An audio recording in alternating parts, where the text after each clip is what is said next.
알기 쉬운 경제 완전 정복. 가장 가까이 있는 생활 경제. 김은경의 생생경제.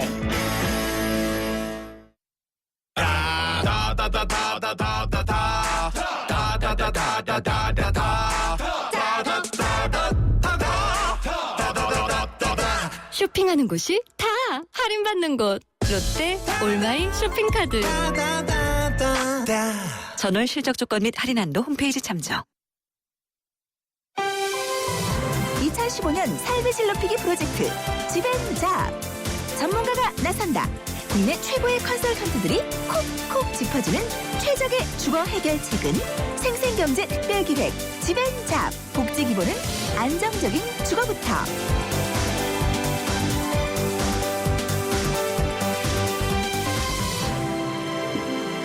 네, 생생경제와 한국전파진흥협회가 함께하는 2015 장기 프로젝트 지벤잡. 지난 4월 1일부터 저희가 시작을 했습니다. 제1탄은 집. 최고의 복지는 안정적인 주거다라는 프로젝트가 오늘로써 2달 마무리가 되는데요. 청취자분들 그동안 많은 고민들 올려주셨고 저희가 멘토멘티 상담도 해드렸고요. 여러 가지 전문가들의 말도 들어봤었는데요. 오늘 이제 마무리를 하는 심층 토론을 진행을 해보도록 하겠습니다. 먼저 오늘 함께 해주실 두 분을 소개를 해드리겠습니다. 국토연구원의 김근용 선임연구위원님 나오셨습니다. 안녕하십니까? 네, 안녕하십니까? 반갑습니다.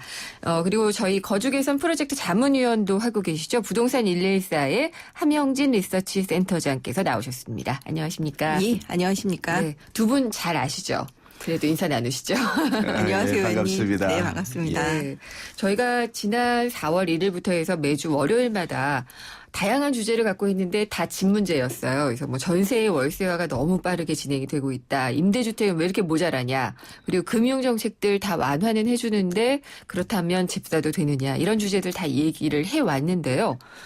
근데 답은 항상 결론이 딱 떨어지는 결론이 나지는 않았거든요. 근데 가장 중요한 결론은 어쨌든 공급이 모자란다는 거였던 것 같아요. 김근용 박사님께 먼저 좀 여쭤볼게요. 그래서 이게 장기적으로 공급을 확대해야지 되는 것이 정답이다. 이게 진정한 정답일까요? 우선 이제 그 새 들어 사는 가구들이 예. 아직 많이 있지 않습니까? 그렇죠. 우리 같은 경우에는 전체 가구의 한 45% 정도 호수로 하면 770만 네. 가구가 새 들어 살고 있습니다. 이런 상황에서 공공 부분에서 공공임대주택을 공급하는 데는 좀 한계가 있어 왔거든요. 네. 이제 LH 재무 구조도 이렇고. 그래서 그런 부분 때문에 임대주택 공급량이 좀 줄어들었던 게 사실이에요, 최근. 그러면 이렇게 임대주택 공급이 부족하게 되면은 네. 결국은 전세나 월세 가격이 올라가지 않겠습니까? 그렇죠. 그러면 집 없는 서민들은 결국은 주거비 부담이 네. 높아지게 될 것이고 막 그러면 생활이 어려워지게 된단 말이죠. 그래서 이런 문제를 해결하려면 결국 임대주택 공급을 확대하는 것이 답이라고 보고요. 공공에서. 공공 부분도 하고 공공 예. 부분에서 한계가 있으면 민간 부분에서도 보완을 해야 될 필요가 있다고 생각합니다. 알겠습니다. 함영진 센터장님은 어떻게 생각하시나요? 그렇습니다. 뭐 월세 시대가 본격화되면서 뭐 사회 취약계층뿐만이 네. 아니라 뭐 서민이나 중산층도 주거 불안이 상당하거든요. 그럼요. 특히 뭐 저성장이나 저금리 기조 속에 요즘 이제 전월세 수요는 앞으로도 지속적으로 늘어날 수밖에 없다고 네. 보여지고요. 좀 다양한 소득계층이 안정적인 임대료로 좀 장기간 거주가 가능한 임대주택 재고가 네. 충분히 확보되지 않고서는 뭐 이런 임차 시장의 불안이 장기화될 수도 있기 때문에 네. 결국에는 임대주택의 총량을 뭐 긴 플랜을 갖고 늘릴 필요는 있을 것으로 네. 보여집니다. 근데 이건 제 생각입니다만은 많은 분들도 그렇게 생각을 하시지 않을까 싶은데 정부의 부동산 정책들이 올 들어서 뭐 혹은 작년에 나왔던 걸 보면은 이 공급 확대보다는 그냥 부동산에 대한 어떤 소유를 위한 어떤 제도화나 이런 게 좀 많지 않았나 싶어요. 안 그런가요? 예. 다양한 정책들이 네, 펴졌었죠. 알겠습니다. 예, 그 예. 얘기는 또 나중에 예. 해보도록 하겠습니다. 그래서 그동안 저희 그 지벤잡 프로젝트 진행을 하면서 상담을 해주신 분들이 상당히 많았어요. 그래서 저희가 전문가분들을 연결을 해서 1대1로 멘토멘티 심층 상담을 진행을 해드리고 있었는데요. 몇 가지 상담 내용을 다시 한번 전해드리겠습니다. 너무 많아서 저희가 몇 가지만 정말 추렸는데 첫 번째 분 사연입니다. 28살의 직장인이고 지방에서 올라와서 서울에서 월세를 2년째 살고 있습니다. 수입의 15% 정도를 월세를 내고 있는데 이게 부담이 되어서 앞으로 월세가 더 오르면은 이사 가야 되지 않을까, 지방으로 내려가야 되나 고민이 된다라고 하셨고요.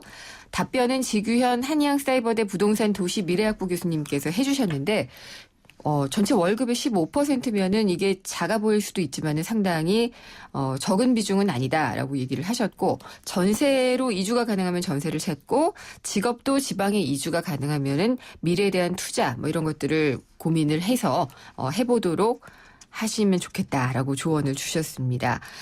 두 번째 분 사연도 들려드릴게요. 경기도 김포에서 신축 아파트 2년을 계약한 전세민인데 대출을 받아서 집을 사려니까 김포라는 것이 약간 좀 걸렸다고 합니다. 그래서 지역 시세를 보니까 김포 지하철이 뚫리는 인근 지역의 새 아파트 매매가가 33평형에 약 3억 3천만 원 정도였는데 전세보증금 포함해서 자산이 한 1억 5천 정도가 있고 전세자금 대출로 약 4천만 원 정도를 받으신 상황인데 대출을 받아서라도 사야 될까요? 아니면 다른 전세로 가야 될까요? 라는 상담을 해주셨거든요. 이 답변은 집엔잡 자문위원으로 계신 이남수 신한금융투자부동산팀장님께서 해주셨는데 내 집 마련하는 것이 좋겠지만은 현재 전세 금액이 1억 5천이고 아파트 매매가가 3억 3천만 원이면은 대출을 더 많이 받으셔야 돼요. 1억 8천만 원 정도를 받아야 되니까 좀 부담스럽다라고 지적을 해주셨고, 계속 전세로 살든지 아니면은 지하철역 인근으로 주택의 규모를 줄여서 한 24평형대로 매입을 하시는 것은 어떠실까요? 라고 이제 추천을 해드렸습니다. 그래서 여러 가지 상황들이 있어서 정말 한 가지 내용의 그 상담을 해드리더라도 각가지 또 다른 상황들이 있기 때문에 좀 쉽지는 않은 그런 상담이었습니다. 그래서 오늘은 모두가 다 이제 주거가 안정이 되기를 바라지만은 빌려서 산다는 것은 상당히 좀 불안하거든요. 그래서 임대주택이라는 것이 이제 공공임대주택이 아마도 되겠죠. 나라가 좀 해주면은 조금이라도 안정적일 수 있다고 생각을 하니까 이것이 이렇게 그 주거 불안의 해법이 될 수 있는지를 알아보는 것이 오늘의 주제입니다.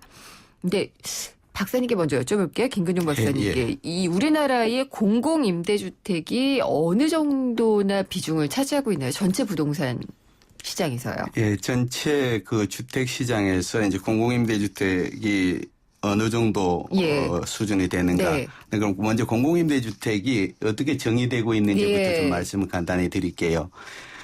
우리는 이제 주체가 누구냐를 구분하는 게 아니고 정부에서 재정이나 또는 지금 국민주택 기금 아시지 않습니까? 이 국민주택 기금이 지원돼서 지어진 주택이 공공임대주택으로 분류됩니다. 네.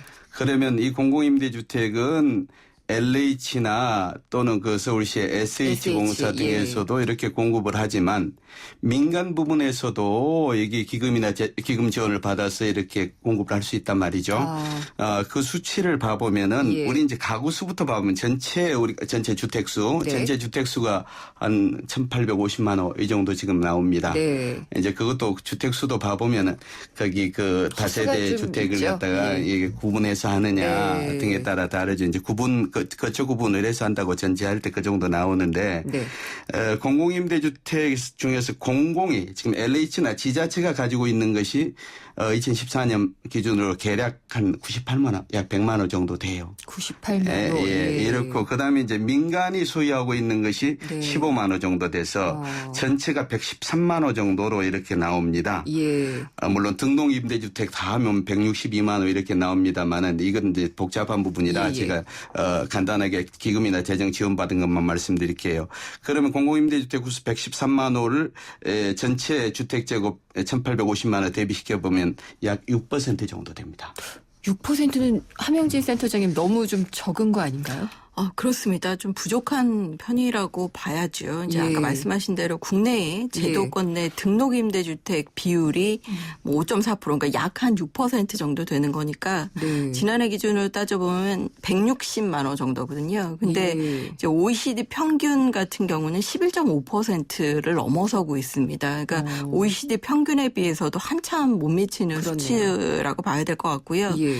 실제 이제 우리나라 가구 수가 한 1,800만 가구 네. 되거든요. 그중에 이제 집을 보유한 자가 보유 가구를 제외하면 약 한 800만 가구가 임차 가구입니다. 네. 그러니까 전체 가구의 한 44%에서 45% 정도 되죠. 절반에 육박하니. 근데 실제 이 중에서 한 20% 정도만 이제 제도권 내 등록 임대주택에 머물고 있고 네. 나머지 80% 정도는 사실 2009년부터 전세 가격이 매해 뭐 10% 이상 오르는 미친 듯이 해들도 올랐죠. 있기 때문에 예. 이런 임차 시장에 주거 난에 그대로 내몰리고 있다고 해도 과언은 아닐 것으로 보여지는데요. 네. 반면에 이제 지근해 있는 일본 같은 경우는 전체 임대주택의 한 85%를 개인이 소유하고 있기는 하는데 이 중에 한 80%인 1,445만 호 정도를 정부에 등록된 기업형 주택임대 관리 회사가 위탁 관리하는 형태입니다. 그러니까 그러면은 우리보다 불안은 재고도 훨씬 적겠네요. 많고 예. 장기적으로 임대차 시장의 공급원으로도 활용할 수 있는 재고 임대차 예. 주택 공급이 훨씬 많은 것이죠. 그렇기 때문에 예. 우리나라 같이 이제 임대차 계약 기간이 2년으로 좀 짧고 그리고 임대료 규제가 없는 상황에서 뭐 주거 불안이 굉장히 만성화되고 네. 있는데요. 뭐 세입자 고통이 크기 때문에 임대주택의 재고량은 지금보다 더 늘릴 필요가 있겠습니다. 이 결론은 일단은 어쨌든 공공임대주택 공급 굉장히 적고 늘릴 만한 어떤 정책이 필요하다는 건데 왜 그런지에 대해서는 잠시 후에 조금 더 짚어봐야 될 것 같습니다. 2015 장기 프로젝트 집앤잡 제1탄 최고의 복지는 안정적인 주거다. 오늘은 임대주택이 전월세난의 해법이 될까라는 주제로 국토연구원의 김근용 선임연구위원님, 부동산 114의 함영진 리서치센터장님과 함께하고 있습니다. 차오가 같네. 차오가 같아. 2588 대리운전입니다. 기사님 빨리 보내달라고요. 고객님 그럼 제가 갈까요? 제가 누구냐고요? 저 2588 대리운전 홍제동 김수미예요. 어머 고객님 많이 당황하셨어요. 차오르 정렬 2588 톡톡톡톡 톡톡톡톡 이 음악은 김치가 맛있어질 때 나는 유산균 소리로 만든 운명 교향곡입니다. 배추김치 톡톡 열무김치 톡톡 동치미 톡하게 유산균이 9배 더 많아 진짜 맛있는 김치. LG 히오스 김치 톡톡 예, 생생경제 3부 여기서 마무리하고요. 광고 듣고 4부로 다시 돌아오겠습니다.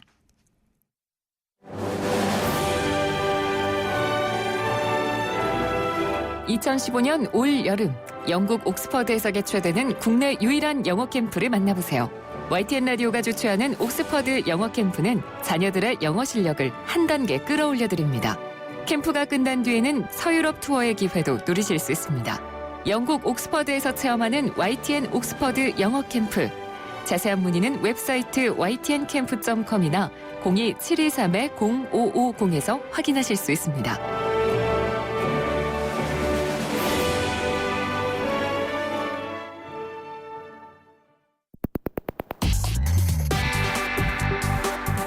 어려운 경제학은 가라. 귀에 쏙쏙 들어오는 김인경의 생생경제.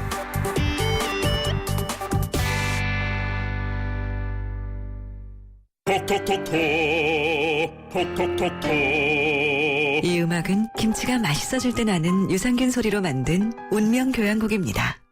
배추김치 톡톡 열무김치 톡톡 동치미 톡하게 유산균이 9배 더 많아 진짜 맛있는 김치. LG 히오스 김치 톡톡 지마켓은 카드 없이도 결제가 되거든. 쇼핑이 이렇게 쉬워도 되나? 지우씨, 비결이 뭐예요? 지마켓 앱 온! 지마켓의 간편 결제 스마일페이. 카드도 계좌도 한 번만 등록하면 간편하게 결제 끝. 모바일 쇼핑 히어로 지마켓. 자세한 내용은 홈페이지 참조. 자작나무 숲과 광활한 바이카로수. 시베리아의 여름 여행을 계획하신다면 이 곡은 꼭 들고 가시는 게 어떨까요? 차이콥스키의 피아노 협주곡 1번입니다.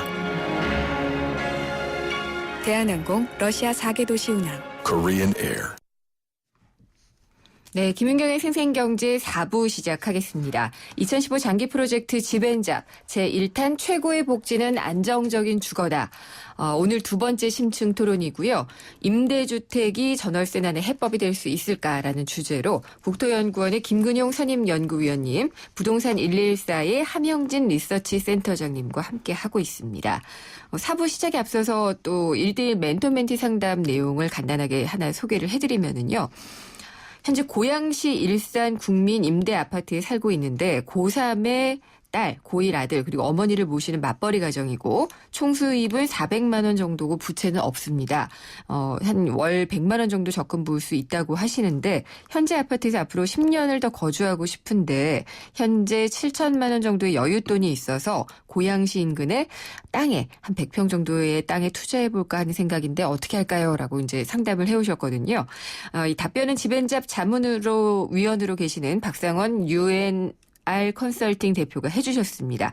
국민대 임대아파트는 임대기간이 30년이고요. 주변의 전세 가격보다 훨씬 싸기 때문에 자격만 되면 장기 거주하는 것이 좋다라고 얘기를 해주셨고 주택과 다르게 토지는 여유자금으로 투자할 수 있는 것이기 때문에 급할 때 언제든지 처분할 수 있도록 환금성에 중점을 둬라라고 하셨습니다. 토지를 구입할 때 해당 토지 가격이 일정가액이 넘으면은 또 국민 임대주택 거주 자격이 박탈이 되기 때문에 먼저 문의를 해서 아신 다음에 하시는 게 좋다라고 조언을 해주셨습니다.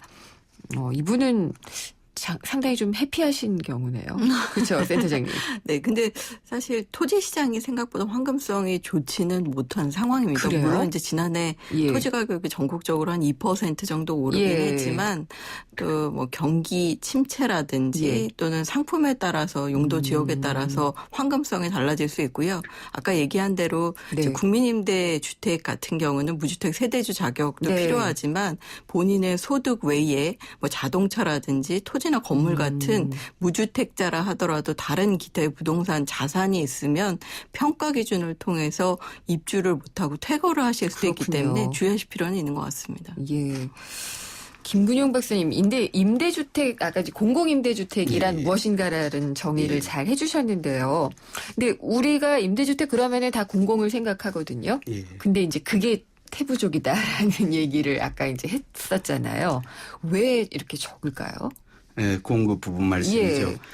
사실은 이제 지금 우리 공공임대주택 공급이 공공임대주택이 전체 주택의 6% 수준인데 단기적으로 공급한 것으로서는 많습니다. 이제 그게 기간이 짧은 동안에는 1980년대 하반기에 영구임대주택 공급되면서부터 본격적으로 시작된 거거든요. 그렇다고 한다면 계략이 이제 25년 남짓에 6% 정도를 공급했기 때문에 이제 적은 양은 아닙니다만 문제는 아까 함영진 센터장님께서 얘기했지만 OECD 평균치 이제 11.5% 이런데 아직 우리가 6% 수준이니까 앞으로 좀 더 가야 되겠다 하는 것이 맞고 이제 그 과정에서 그러면 어떤 방식으로 이렇게 더 가야 될 것이냐 하는 거고 어느 정도 수준까지 가야 될 것인가 뭐 이런 부분을 이제 생각해 볼 수 있지 않겠어요. 그런 게 정부가 제시하고 있는 목표치 같은 게 있나요?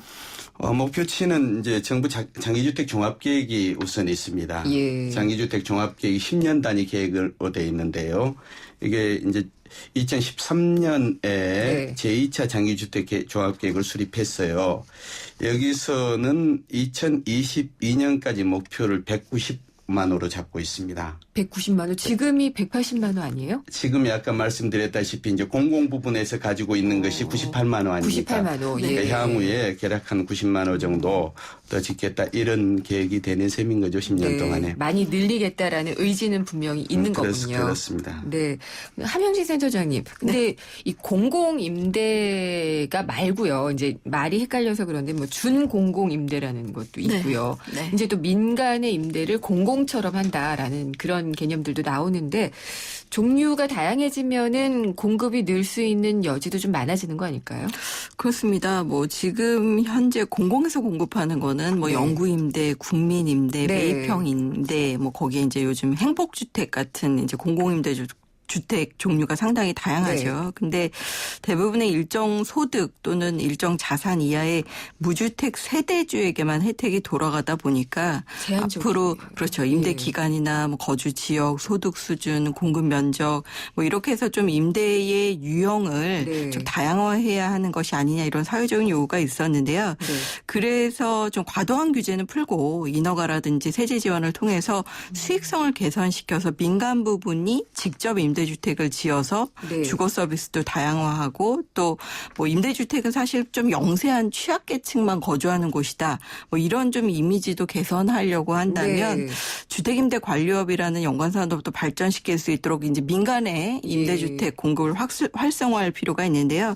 그래서 이제 정부가 전략적으로 규제 완화했던 것들이 준공공임대라든지 예. 또는 요즘 나오는 뉴스테이 같은 사업입니다. 그렇죠. 그래서 2013년에 종전에 이제 매입 임대주택에 비해서 최장 네. 8년간 장기 거주가 가능하고 최초 임대료라든지 임대 인상률을 제한하는 뭐 준공공 임대주택 같은 경우도 지금 나오고 있고요. 네. 그리고 올해 같은 경우는 연초에 이제 재무적 투자자라든지 임대 리츠 이렇게 해서 예. 중대형 건설사가 300호 또는 100호 이상의 임대주택을 8년 동안 장기 임대하도록 하는 그 기업형 임대주택이죠. 뉴스테이 예. 사업도 이제 민간에서 속속 출시되고 있는데요.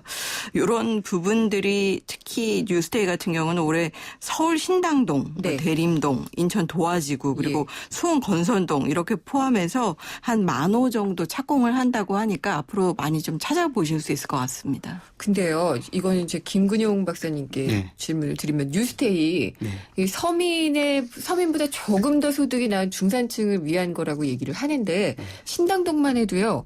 거의 시세와 가까워요. 시세와 가까운 임대료를 지불하게 되는데 전혀 도움이 안 될 수도 있다라는 이야기들도 시민단체 쪽에서도 나오고 일부에서 나오는데 어떻게 보시나요? 지금 이제 기업형 임대주택의 예. 경우는 초기 임대료는 지금 규제를 안 하고 있는 거죠. 네. 초기 임대료는 규제를 하고 있지 않은데 그게 사실 이제 민간 기업에서 기업의 네. 수익성을 가지고 사업을 할 수밖에 그렇죠. 없지 않습니까? 수익성을 가지고 사업을 하게 되는데 여기서 지금 만일에 규제를 하게 됐을 경우에 있어서는 그런 그 기업들이 일반적으로 5, 6% 정도의 수익률을 고려한다고 치면 그런 수익률을 커버하기 좀 어려운 상황이라고 보여집니다. 저희들 분석해 보면요. 그래서 초기 임대료는 그런데 이제 네. 임대료 규제가 또 있게 되거든요. 예. 임대료 규제가 연간 5% 이내로 규제가 이루어지고 있기 때문에 다른 임대주택, 네. 민간 임대주택에 예를 들어 전월세가 10% 이상 가더라도 이건 5% 이대로 규제되기 때문에 그런 부분에 있어서는 또 예. 장점을 가지고 있죠. 그러니까 초기에는 어쨌든 비싸다라고 느낄 수는 있지만은 민간이나 뭐 다른 부분에 있어서 보다는 제한이 많이 되기 때문에 괜찮다라는 말씀이시네요. 근데 두 분께 다 여쭤보고 싶은데 뭐 해외의 예들을 많이 들잖아요. 아까 이제 함센타정님께서 일본의 예도 얘기를 해주셨는데 거기는 어떻게 이렇게 공공임대가 이렇게 공급이 잘 되고 있는 걸까요? 사실 이제 그 잃어버린 10년, 뭐 20년 예. 이런 얘기들을 하고 있죠. 그래서 일본 같은 경우 90년대 이후 주택 시장이 단기 위축되고 부동산 가격이 떨어지면서 개인이 가지고 있던 주택 부지를 네. 개발해서 임대주택을 공급하고 그런 것들을 관리하는 네. 기업형 임대주택 관리 업체들도 많이 증가하기 시작했고요. 네. 등록 기준이라든지 이런 것들을 정부가 개정을 해서 기업형 임대주택을 전략적으로 공급하면서 사실 이제 우리는 LH나 SH 같은 공기업이라든지 또는 지자체에서 주로 저렴한 네. 임대주택을 공급하고 있지만 일본과 같은 경우는 우리의 뉴스테이가 지금 태동 단계인 것과 마찬가지로 한 개의 회사가 적어도 한 50만 채 이상을 운영하는 네. 대규모 건설 그 주택관리 회사로 운영되고 있는 것들이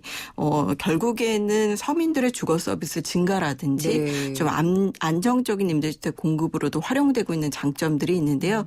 우리도 이제 앞으로 저성장이라든지 네. 또는 뭐 저금리라든지 뭐 이런 이런 문제들 거기에 고령화라든지 뭐 청년 실업 이런 문제를 고려한다면 앞으로 자가보다는 차가에 장기적으로 거주하려고 하는 수요들이 많이 늘어날 수 있다고 보여집니다. 네. 그런 면에서 뭐 공공뿐만이 아니라 민간의 업역이라든지 네, 민간에서 활동할 수 있는 기회를 문턱을 더 낮춰서 알겠습니다. 임대주택을 많이 짓도록 해야 되겠죠. 예, 지금 들어보니까 그 저금리, 고령화, 저성장 이런 것들이 집을 사기에는 부담스러운데 지금의 정책들은 웬만하면 집을 살 수 있도록 해주겠다라는 게 많다고 제가 느낀다고 아까 서두에도 말씀을 드렸잖아요.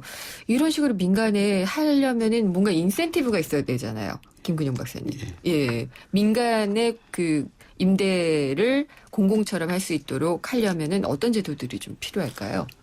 기업형 임대주택 사업도 예. 마찬가지입니다만 이제 세제 혜택이라든가 네. 예를 들어 재산세라든가 양도소득세라든가 세제 혜택이 네. 이제 주어지게 되고요. 가장 그다음에 큰 인센티브죠, 세제가. 예? 예, 가장 큰 인센티브가 그렇죠. 되죠. 세제도 있고 그다음에 국민주택 기금도 또 지원이 예. 국민주택 기금이 이제 저리로 지원되지 않습니까? 지원이 있고 또 택지도 이제 공공부문에서 공급하는 택지도 있고 그다음에 이제 집이 조정하는 부분도 네. 있고 이렇게 되기 때문에 그 GB 지역에서 제한을 할 수도 있단 말이죠. 네. 이런 그린벨트? 부분들이 예. 있기 때문에 일단 생산 비용이 그만큼 좀 낮아질 수 있지요. 생산 비용이 낮아지게 되면 공급할 수 있는 가격도 네. 주택 임대료도 좀 낮아질 수가 있게 되죠. 그럼 우리 지금 주택 정책 뭐 이런 것들이 그런 방향으로 가고 있는 건 맞나요?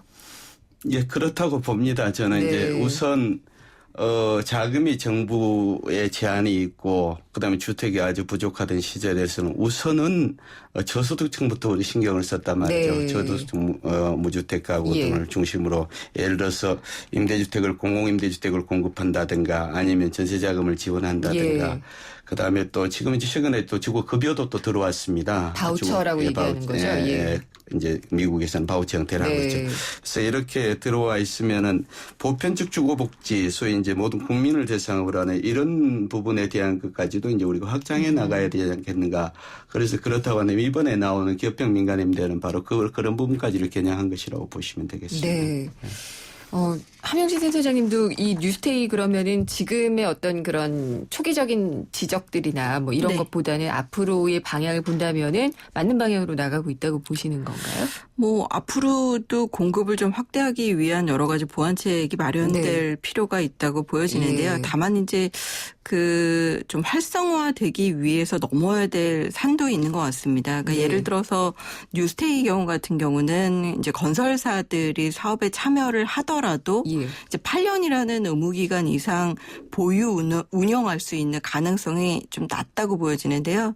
이제 궁극적으로는 8년 동안 운영하고 예. 매각 차익을 실현하기 위해서 처분할 가능성이 있습니다. 그렇게 되면 임대주택 재고 확대에 도움이 안 될 수도 있겠죠. 그렇죠. 예. 그래서 그나마 공급된 이제 건설 위탁형의 뉴스테이 같은 경우는 뭐 경우에 따라 개인에게 분양되거나 예. 또는 단기 임대 물건으로 전환될 가능성도 있기 때문에 일단은 이런 것들을 장기적으로 임대 재고로 운영하기 위해서는 뭐 다양한 임대인을 좀 개발을 해야 될 것 같고요. 임대인 그리고 개발이란 어떤 뭐 게 예를 있을까요? 들어서 건설사뿐만이 아니라 뭐 임대 리츠라든지 뭐 임대주택 관리회사라든지 예. 이런 임대인을 좀 발굴을 해서 장기적으로 지원하는 사업이 필요할 것 같고요. 네. 그런 맥락에서 이제 300호 이상의 건설이라든지 100호 이상의 매입이라는 조건들을 꼭 지킬 필요가 있는 것인지 고민을 할 필요는 있다고 보여집니다. 그래서 소규모로 건설 공급하는 임대주택에 네. 대해서도 좀 정부의 여러 가지 혜택을 볼 수 있게 지원 대상을 확대할 필요도 있다고 보여지고요. 네. 그리고 특히 이제 임대주택이 도심에 굉장히 부족합니다. 그렇죠. 그래서 도심에 임대주택을 공급하려면 이제 그린벨트를 해제해서 공급하는 방향이 아니라면 결국에는 도심 재생인 뭐 재개발 재건축이라든지 네. 또는 소규모의 짜투리 땅에 이제 소규모 임대인을 지원할 방향을 좀 찾아야 되거든요. 그래서 뭐 이런 방향들도 필요하고 좀 더 나아가서 진일보한다면 네. 임대주택이 공급되도록 이제 토지를 임대해서 토지를 빌려서 뭐 50년 정도 이제 설정을 한 다음에 임대주택을 짓는 토지 임대부 임대주택도 좀 뉴스테이 같은 경우로 활성화시킬 방법을 찾기 위해서 세제 지원들도 할 필요가 있다고 보여집니다. 그러면은 이게 이 맥락이 맞는지는 모르겠는데요. 김근영 박사님께 질문을 드리고 싶은 게 어젠가요? 인천이 그 재개발을 좀 잘 하도록 하기 위해서라는 그런 명분으로 민간에서 할 때 임대주택을 건설하는 의무 비율을 0%로 하겠다라는 뉴스가 나왔거든요. 근데 이렇게 되면은 아니 이게 그동안에 임대주택을 의무로 하던 것을 폐지를 해버리면은 누가 짓겠느냐. 그래서 서민들의 주거난이 가중되는 게 아니냐라는 지적이 나왔는데 실제로 그런 건가요, 이게? 이게 어제 저도 뉴스를 예. 봤습니다. 봤는데 이게 지금 지자체마다 이제 사정은 다 달라요. 주택 공급 사정도 예. 다르고 재개발 사업 하는 데 있어서의 그 공공 부분에 하는 부분도 있고 민간 부분에 하는 부분도 있고 이렇거든요.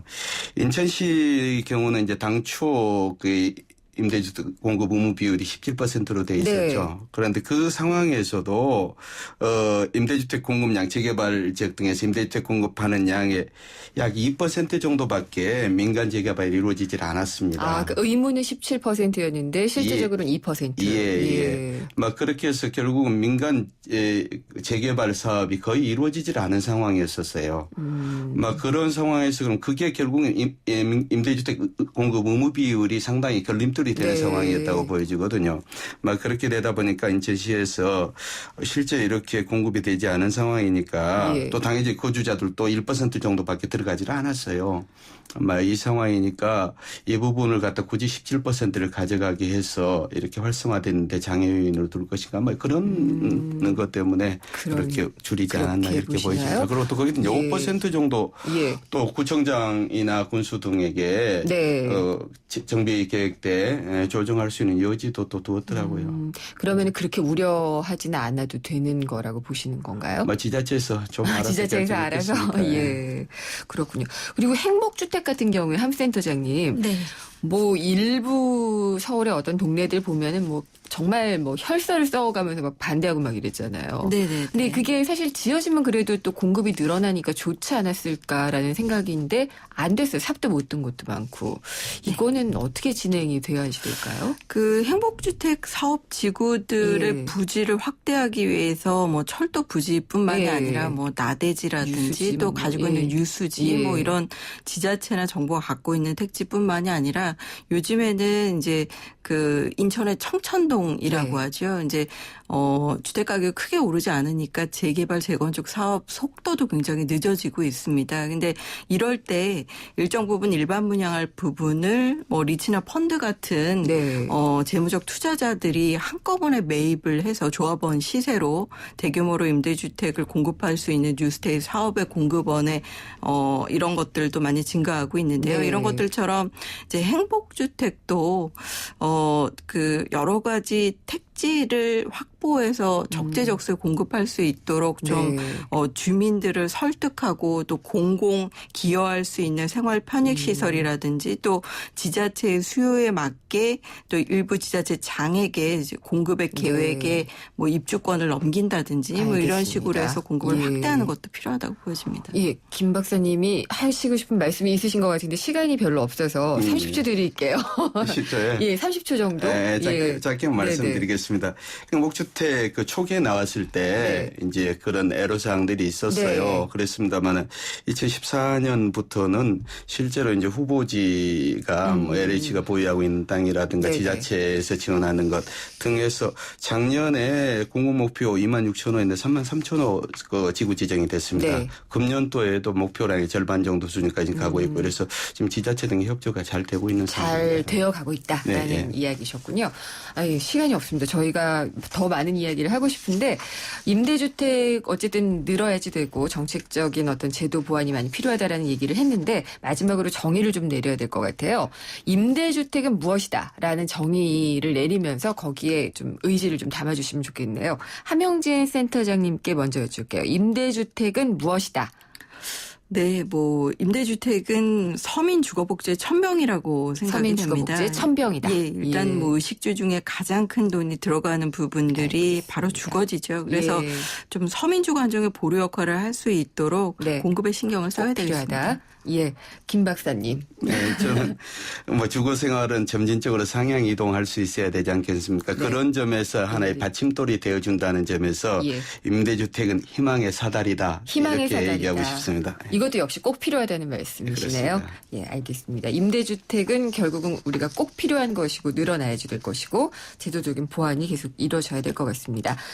2015 장기 프로젝트 집앤잡 제1탄 최고의 복지는 안정적인 주거다. 두 번째 심층 토론해봤습니다. 임대주택 꼭 필요하다는 결론이었습니다. 주택 국토연구원의 김근용 선임연구위원님, 부동산 114의 함영진 리서치 센터장님과 함께했습니다.